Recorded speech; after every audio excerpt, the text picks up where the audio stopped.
See, mis ma siin rääkima hakkan, siis tõusis esile teisipäeval seal Rapla kirikus. Ka on osadus seal teisipäeva õhtuti. Ja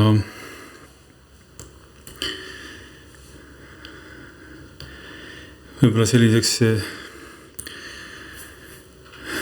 alguseks ma palungi, et issand, me palume, et kõik, mis on sinu vaimust, mingu inimeste südamesse ja kandku vilja ja mis ei ole, mingu kõrvust mööda ja ärgu tehku kahju Jeesuse nimel. Aamen. Et tekkis küsimus, et mis vaimust siis inimesed räägivad, et kas see on Jumala vaimust või on kellestki muust vaimust. Ja esimene kirjakoht, mis tuli, õpetussõnad 29-25. Inimeste kartmine paneb püünise, aga kes loodab issanda peale, on kaitstud. Et võidakse karta isegi inimese juttu, et mis vaimus see on, aga tuleb issanda peale loota. Siin veel mõned kirjakohad, et Jeremia 17:5.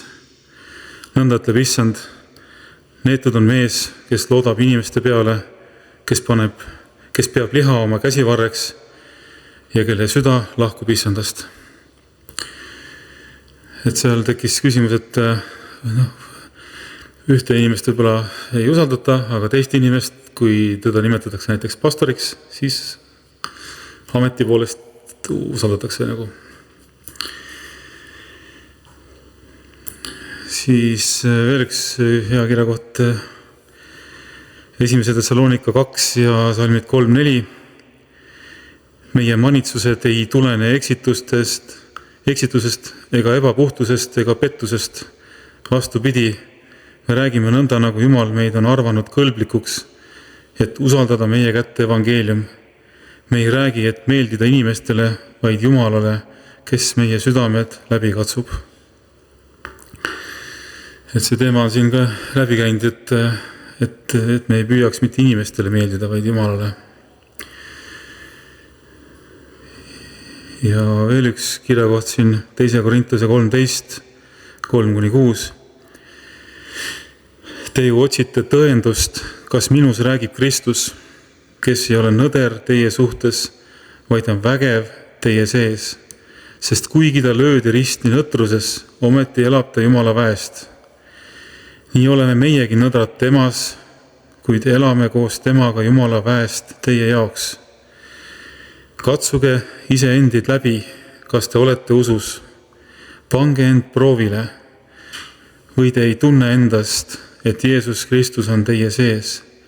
Kui ei, siis te olete ju kõlbmatud. Aga ma loodan, et te tunnetate, et meie ei ole kõlbmatud. Et usk tuleb läbi katsuda. Eriti praegu, kus suur viletsusaeg kas on käes või siis kohe on käes. Ja on oht, et võib tulla ärataganemine, et meil usk ei lõpeks, mis ka juhtuks. Ja nende raskete kirjakohtade peale siis ka tuli selline natuke rõõmsam kirjakoht. Lõpeks vennad, olge rõõmsad. Seadke oma asjad korda, laske endid julgustada, olge üksmeelsed, pidage rahu. Küll siis armastuse ja rahu Jumal on teiega. 2. Korintuse 13:11 on see. Ehk siis see isiklik suhe tasub korda seada ja siis on ka üksmeel ja rahu ja armastus isekeskis.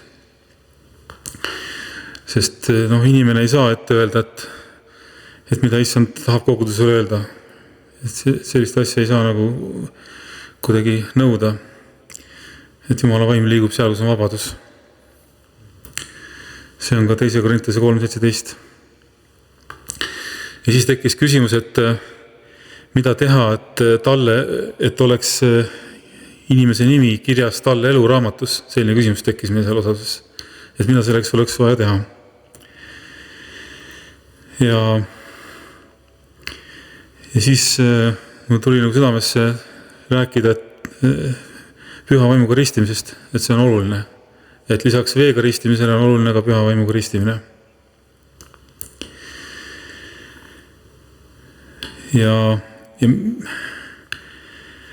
Aga muidugi veel ennem, et mis see eluraamat on ilmutuse 21 ja 27 kirjas. Sinna ei saa midagi, mis on rüve ega keegi, kes teeb jäledusi ja valet, vaid üksnes need, kes on kirjutatud talle eluraamatusse. Ja selleks ongi püha vaimuga ristimine vajalik, et nimi oleks talle eluraamatus. Ja selle tunnistuseks on ka üks või enam püha vaimu andidest, mis on kirjas ka Galatia 5. peatükis ja 22-23 salm. Et aga vaimu vili on armastus, rõõm, rahu, pikk meel, lahkus, headus, ustavus, tasadus ja enesevalitsus. Millegi niisuguse vastu ei ole seadus. Nii et ja kõige sellised otsesemad kirjakohad võis leida Uuest Testamendist, eriti evangeeliumitest ja ka apostlite tegudest.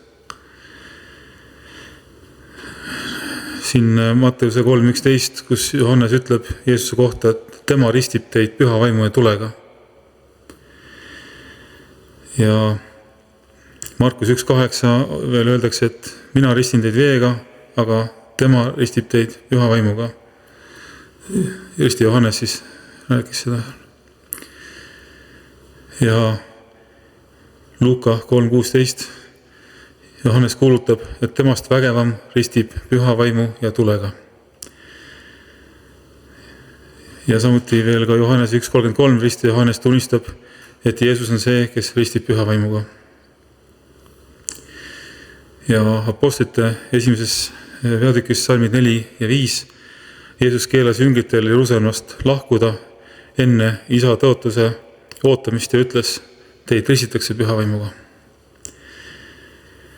Ja veel apostlite 11, salmid 15-17, Peetrus seletab paganate peale tulnud püha vaimu kui issanda sõna täitumist. Johannes ristis küll veega, aga teid ristitakse püha vaimuga. Siis on veel mõned kirjakohad, mis näitavad, et püha vaimuga ristimine ei ole kõrvaline ega valikuline asi. Siin Luuka 24-49, kus Jeesus ütleb jüngritele, viibige selles linnas, kuni teid rüütatakse väega kõrgelt. See tähendab, et teenistusse ei mindud ilma vaimuväeta. Ja veel apostlite 1.8, te saate väe pühalt vaimult, kes tuleb teie üle ja te peate olema minu tunnistajad. See seob püha vaimu väe otseselt tunnistamise ja teenimisega. Siis veel apostlite 2 ja salmid 1-4. 4 pühal nad kõik täideti püha vaimuga ja hakkasid rääkima nagu vaim andis. See on siis taevastes keeltes rääkimine. Veel on apostlite 2. peatükk 38 ja 39, kus Peetrus ütleb, et parandage meelt, siis te saate püha vaimu anni, sest see tõotus on antud teile ja teie lastele ning kõikidele. See on väga tugev kirjakoht. Tõotus ei olnud ainult apostlitele. Siis veel siin apostlite 8 ja 14-17, kus samaarlased olid juba uskunud ja ristitud Jeesuse nimesse, aga apostlid palvetasid nende eest, et nad võtaksid vastu püha vaimu. Siis pandi käed nende peale ja nad võtsid püha vaimu vastu. Ja veel on juttu apostlite 10. peatükis 44-48, kus Korneliuse kojas langes püha vaim paganate peale ja Peetrus ütles, et nad on saanud püha vaimu nõnda nagu meiegi. Siis veel apostlite 19, salmid 1-6, kus Paulus küsib jüngritelt, kas te võtsite vastu püha vaimu, kui saite usklikuks? ja seejärel tuli neile püha vaim. See näitas, et Paulus pidas seda usklike puhul oluliseks küsimuseks.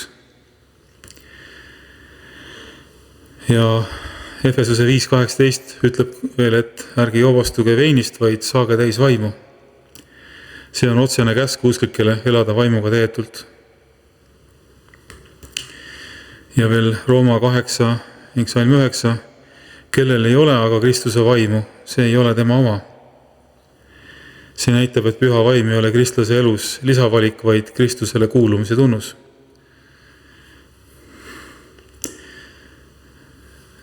Ja siin väike kokkuvõte, et Piibel ütleb, et Jeesus ristib püha vaimuga. Jeesus käskis jüngritel oodata püha vaimu väge. Ja Peetrus kuulutas püha vaimu andi tõotusena kõigile, keda issand kutsub. Paulus küsis ka usklikelt, et kas nad on püha vaimu vastu võtnud. Seega püha vaimuga täietud elu ei ole Piibli järgi mingi lisapakett, vaid normaalne kristlik elu ja teenimisvägi. Seetõttu tasub paluda issandalt püha vaimuga ristimist, sest kes palub, sellele antakse. Luuka 11, 9 ja 10 ütleb seda. Ja lisaks ütleb ka veel Piibel, et kui nüüd teie, kes olete kurjad, oskate anda häid ande oma lastele, kui palju enam isa taevast annab püha vaimu neile, kes teda paluvad. Luuka 11 ja 13. Ja selles mõttes püha vaimuga ristimine ei lähe meelest, see on tõsine kogemus. Ja palvet kuuldakse, tasub paluda.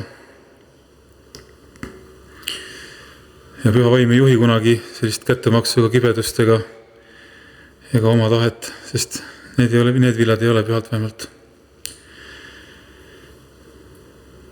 Ja püha vaimuga ristitu otsib Jeesust ja püüdleb tõe sisse ja on alandlik.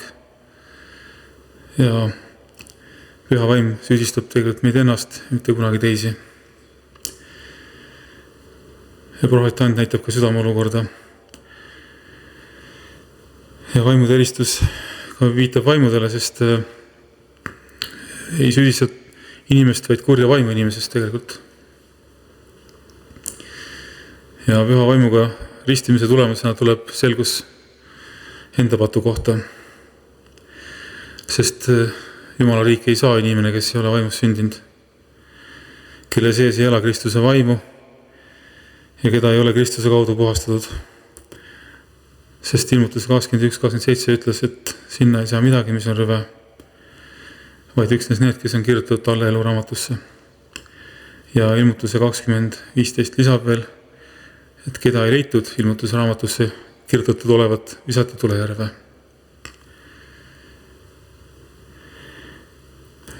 Siin Johannese 3.5 ütleb Jeesus veel väga selgelt, et kes ei sünni veest ja vaimust, ei saa minna Jumala riiki. See on tegelikult üks tugevamaid kirjakohti püha vaimuga ristimise vajaduse kinnituseks, sest siin ei räägita lihtsalt usulisest lisakogemusest, vaid Jumala riiki sisenemise tingimusest. Paulus ütleb sama asja teise nurga alt, kas Rooma 8.9 veel, millest oli juttu, et kellel ei ole Kristuse vaimus, ei ole tema oma. Seega inimene ei kuulu Kristusele lihtsalt nime, kombe, kiriku liikmelisuse või välise religioossuse järgi, vaid Kristuse vaimu läbi.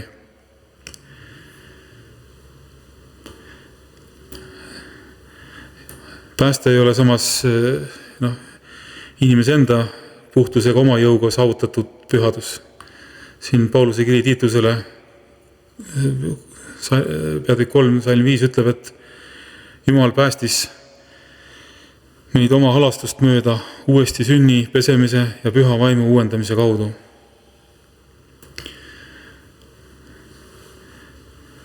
Ja ilmutuse 7.14 veel näitab, et valgetes rüüdes olijad on pesnud oma rüüd ja teinud need valgeks talle veres. Seega rüvedusest puhastab talle veri ja vaim teeb inimese elavaks ning pühitseb. Püha vaimuga ristimise otsesed kirjakohad kinnitavad, et see on Jeesuse töö. Johannes ütleb, et tema ristib veega, aga Jeesus ristib püha vaimuga. Ja Jeesus ise ütleb Apostlite 1.5, et jüngrid ristitakse püha vaimuga. Ja 1. Korintuse 12.13 ütleb, meie kõik oleme ühe vaimuga ristitud üheks ihuks ning me oleme joodetud ühe vaimuga. Ja Apostlite 2.38 seob need asjad tegelikult kokku praktiliselt, et vajalik on meeleparandus, ristida laskmine Jeesuse Kristuse nimesse pattude andeks saamiseks. Ja siis saadakse püha vaimu and. Et Peetrus ei esita siin püha vaimu anni vastuvõtmist kõrvalise asjana, vaid osana vastusest küsimusele, et mida me peame tegema.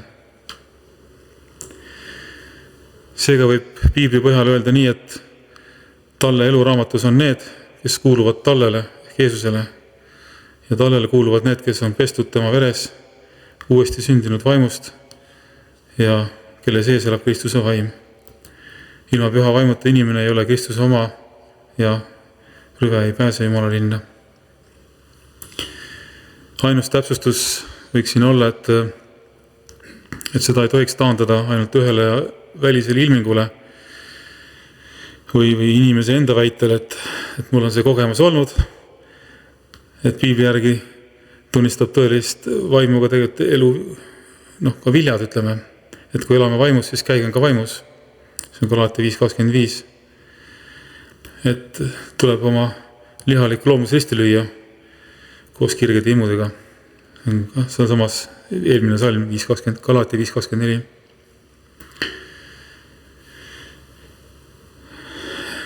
Ja veel Efesose 4 ja 29-32 räägib ka püha vaimu viljadest, et ühtegi nuuretut sõna ärgu tulgu teie suust, vaid rääkige ainult seda, mis on hea teiste üles ehitamiseks, et kuuljad saaksid armu. Ja ärge kurvastage Jumala püha vaimu, kes on kinnitanud teid oma pitseriga lunastuspäevani. Kõik ibedus, raev, viha ja kisa ja teotamine jäägu teist kaugele, eemale koos kogu kurjusega. Olge üksteise vastu lahked, halastajad, andestage üksteisele, nii nagu juba Jumal on teile andestanud Kristuses. Siis tuli üks teine teema, et millised raamatud võib lugeda. Tekkis küsimus, et kas ainult Piiblit võib lugeda. Et mulle anti mõista, et igaks juhuks ärme loe midagi muud peale Piibli. Et mine tea, mis sealt tuleb. Et niimoodi kindluse mõttes. Et mul oli seal mõte, et võiks näiteks palverenduri teekond lugeda või Baxteri Jumalak ilmutus põrgust, mis viimasel ajal nagu eriti kõnetab. Aga Piibel ei ütle, et ära loe midagi peale Piibli. Et kui me lähtume Piiblist, võtame sellest algsest sõnast, et kui öelda, et lähtume Piiblist, hästi, lähtume, siis Piibel tegelikult ütleb pigem, et Piibel olgu või pühakiri olgu siis mõõdupuu, mille valguses kõik õpetused ja vaimud ja raamatud ja ka jutlused ja nägemused ja profeteeringud ja ka inimeste väited läbi katsutakse. Tegelikult ka pastor räägib vahepeal oma sõnadega ja jutlus ei koosne vaid Piibli tsiteerimisest. Seejuures ei ole ainsaks tingimuseks pastoriks olemine, vaid püha vaimuga ristitud ja seeläbi juhitud olemine hoopis. Paulus ütleb ka tegelikult, et katsuge läbi kõik, pidage kinni heast ja hoiduge igasugu kurja eest. 1. Thessalonika 5.21. See on tegelikult selge käsk, mitte pimesi vastu võtta, aga ka mitte pimesi keelata. Ja 1. Johannese 4.1 ütleb, et iga vaimu ei tohi usaldada, vaid vaimud tuleb läbi katsuda, kas nad on Jumalast. Ehk siis küsimus ei ole ainult raamatus või tekstis, vaid mis vaim, mis õpetus, mis vili seal taga on. See on märksa olulisem. Ja Jeesus annab veel Matteuse 7 ja 16 ka läbi katsumise tunnuseks vilja, et siin vale prohvetid tuntakse ära viljast, mitte ainult sõnadest või ametinimetusest või sellest, et nad ütlevad issand. Siin hea tasakaal võiks olla Filippi 4.8, arvestades seda, mis on tõene, õige, puhas, armastusväärne, ülendav, vooruslik ja kiidetav. See tähendab, et usklik ei pea olema vaimselt naiivne, aga ka mitte hirmust suletud. Ta peab olema pühavaimu juhitud ja pühakirjaga kontrolliv. Üks tähelepanek veel. Paulus ise tundis ka väljaspool pühakirja olevaid tekste. Näiteks Apostlite 17.28 ta viitab ühele Kreeka luuletajale, aga kasutab seda evangeeliumi kuulutamiseks. Mitte ei allu nende maailmavaatele. Samuti ta palub seal Timoteosele veel tuua raamatuid, eriti aga pergamendid, see on 2. Timoteose 4.13 seda ütleb. Et see muidugi ei tõesta, et kõik raamatud on head, aga näitab, et ainult piibli füüsiline lugemine ja mitte midagi muud ei ole Uues Testamendis antud universaalne käsk. Selles mõttes. Praktiliselt võiks küsida iga õpetuse või raamatu kohta, et kas see tunnistab Jeesust Kristust issandana ja lihasse tulnuna. Kas see raamat on kooskõlas pühakirjaga? Kas see kutsub meeleparandusele, pühadusele ja sõna kuulelikkusele? Ja mis vilja see kannab?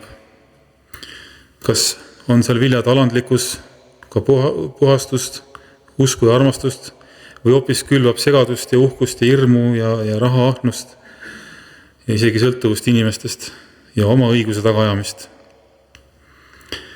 Ja tasub ka küsida, et kas ehitab kogudust või kisub Kristusest eemale. See raamat, mida lugeda tahetakse. Kokkuvõttes,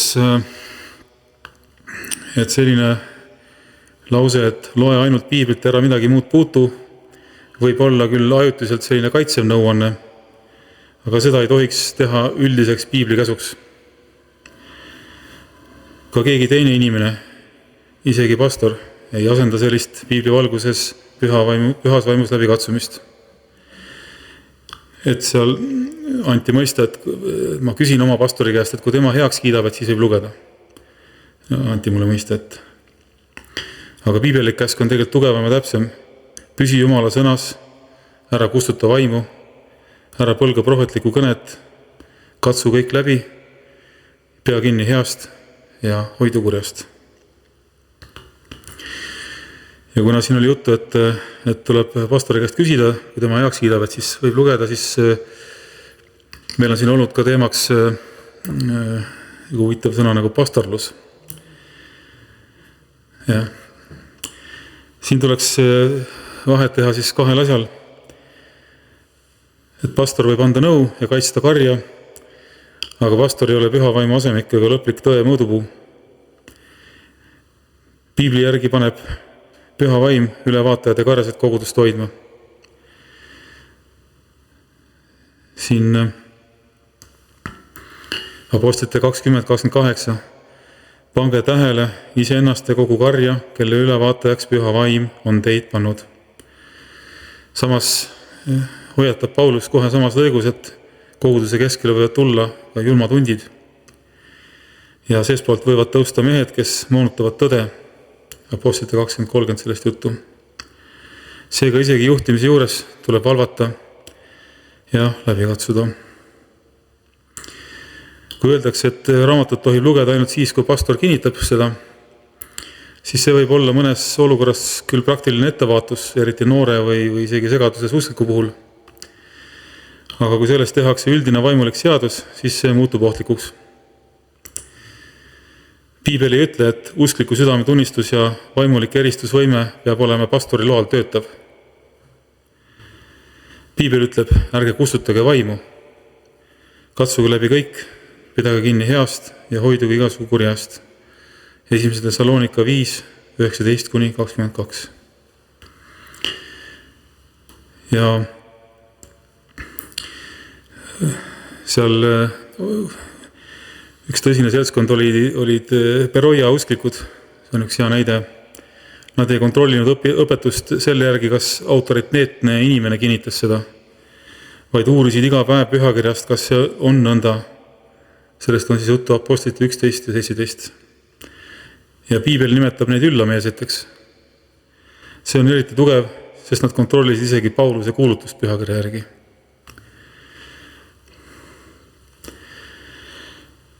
Aga pastoriks olemine ei ole piiblis eeskätt akadeemiline tiitel. Kristus annab kogudusele karjased ja õpetajad, et pühi valmistada teenimistööle ja Kristuse ihuga üles ehitada. Sellest juttu Efesose 4 ja 11-12. Ja tegelikult eesmärk ei ole teha inimestest sellised passiivsed sõltlasi, vaid kasvatada nad küpseks, et neid ei pillutaks iga õpetuse tuul. Me siin teame, et mida lähemale jõuab Kristuse päev, seda rohkem tuleb igasugu eksiõpetusi. Efesos 4 ja 14 ka siin hoiatab selle eest. Ka Peetrus ütles karjastele, et nad hoiaksid Jumala karja, mitte nagu isandad liisu osa üle, vaid olles karjale eeskujuks. See on 1. Peetruse 5 ja salm 3. See tähendab, et karjane ei valitse inimese südametunnistuse üle nagu kontrollija, vaid juhib eeskujuga, kaitseb, õpetab, manitseb ja valvab. Et usuteaduse õppimine ei ole iseenesest paha muidugi.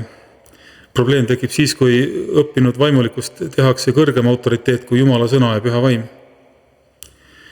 Paulus ütleb, et usk ei tohi olla inimlikus tarkuses, vaid Jumala väes. See on 1. Korintuse 2 ja 5. salm.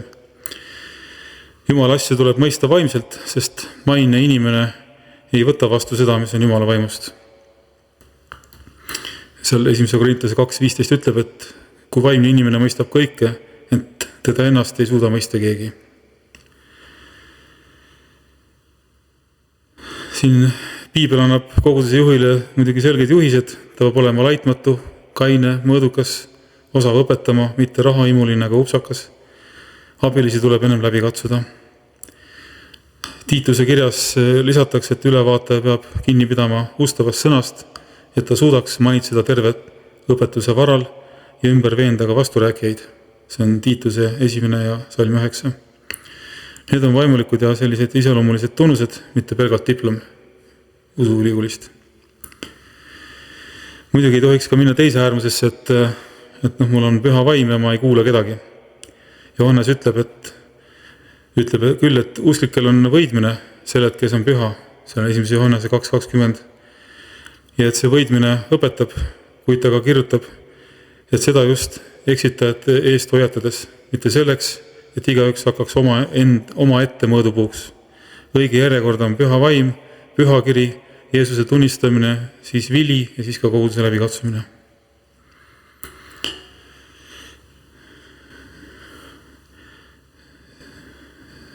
Siin Hebrea 5 ja 12-14 veel öeldakse, teie, kes te selle aja peale peaksite olema õpetajad, vajate, et teile jälle õpetataks Jumala sõnade esmaseid algeid. Te olete saanud nende väärseks, kes vajavad piima, mitte tahket toitu. Igaüks, kes toitub piimast, on veel vilumata õiguse sõnas, sest ta on alles väetilaps. Tahke toit aga on täisealiste jaoks, kelle meeled on kogemuste varal harjunud eristama head ja kurja.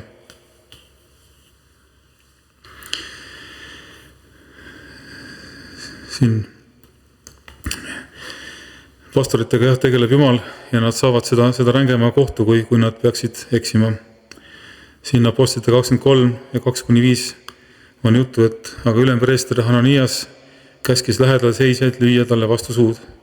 Siis Paulus ütles temale, küll Jumal lööb ka sind, sa lubatud sein. Sina istud siin, et mõista minule kohut seaduse järgi, ise ka käsid vastu seadust mind lüüa. Lähedal seisjad aga ütlesid, kas sa häbistad Jumala ülempreestrit? Siis lausus Paulus, ma ei teadnud vennad, et ta on ülempreester. On ju kirjutatud, sa ei tohi oma rahva ülemast rääkida halvasti.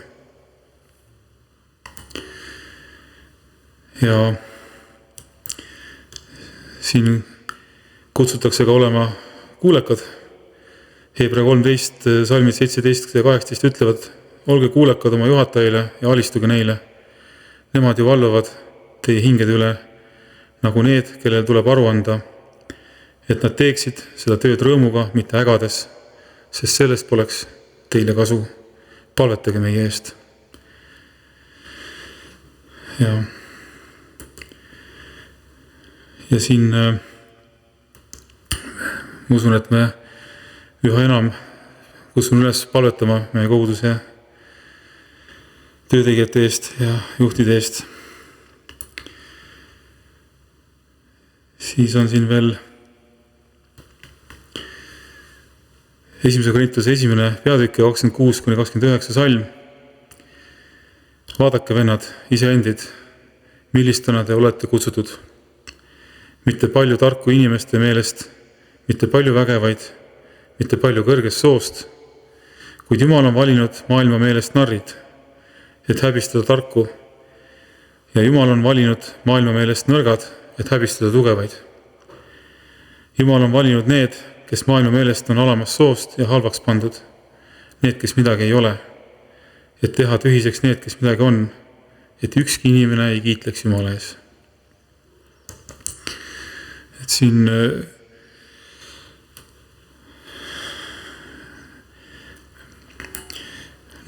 karjaseks olemine ei ole kuidagi nagu mingisugune kiitlemise objekt. Ja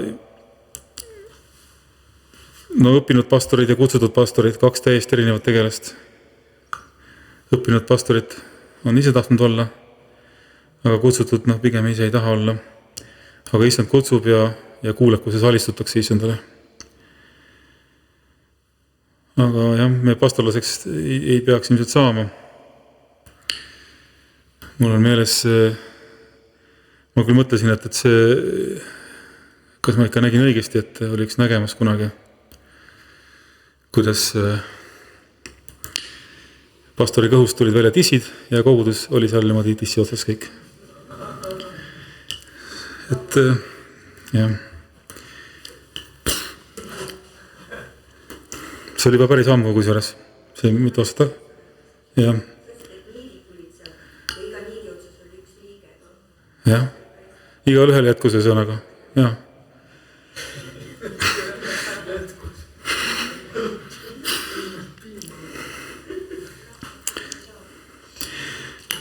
Et koguduse ihu peab toimima ja ta peaks olema juhitud peast ehk Kristusest. Ja kui käed ja jalad ise hakkavad tegutsema, siis on nagu tegelikult peata kana. Aga kus 2 ja 3 on ühel meeles ja tehakse igasi selgeks. Seetõttu tasub ka tegelikult osaduses käia, et oleks vähemalt 2 ja 3. Ja et nad oleks ka ühel meelel. Sest kui olla üksi ilma koguduseta osaduses käi, siis kipub see üks meel ka kaduma. Sest võib juhtuda, et saadakse ka teisest taevast, kui seda infot, kui ei katsuta läbi, ja kui preestid ei katsuta läbi, ja kui preestid ise katsu läbi. Ja huvitav oli leida veel, et Filippi 1.17 ütleb, et osad kuulutavad evangeeliumi kiusu pärast. See kirja kohta ütleb, et teised kuulutavad aga Kristust kiusu pärast, mitte puhta meelega, arvates võivad suurendada mu vangipõlve viletsust. Siis taheti Paulust, et saaks veel kauemaks teda. Ja. Ka need on muidugi ilma Kristuseta. Ja Kristus, nagu siin on ka palju kordi pööldud, on siis kreeka keeles võitud, ka väestatud.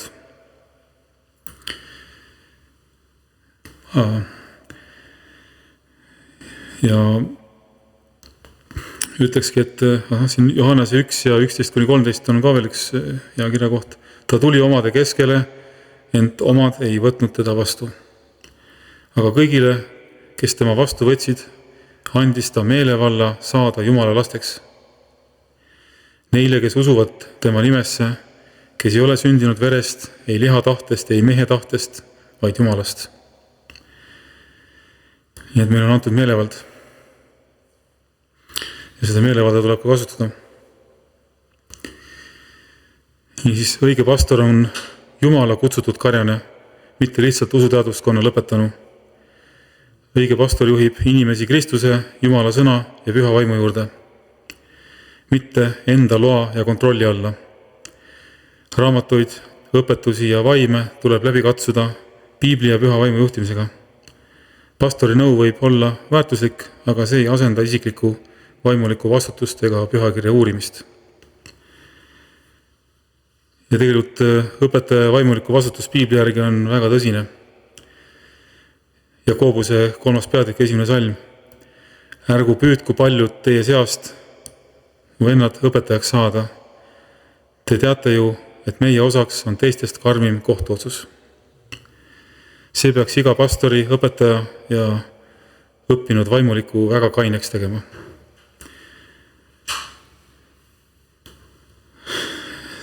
See ongi kõik, mis ma siin praegu tahtsin öelda. Kiitus Issandale sõna eest. Issand, me täname, et sa oled ilmutanud nägemuste kaudu, et ka pastorlane võib olla. Aga Issand, aita, et meil oleks igaühel isiklik suhe sinuga, Issand. Eriti nüüd, kus me näeme seda päeva lähenemat. Issand, ma palun, et meie usk ei lõpeks, et meil oleks kas või see sinepivakese võrra usku, eriti kus on tulemas tagakius ja kõiksugu rängad rünnakud. Issand, alasta. Palume seda Jeesuse nimel, Krista Aega Isa. Aamen.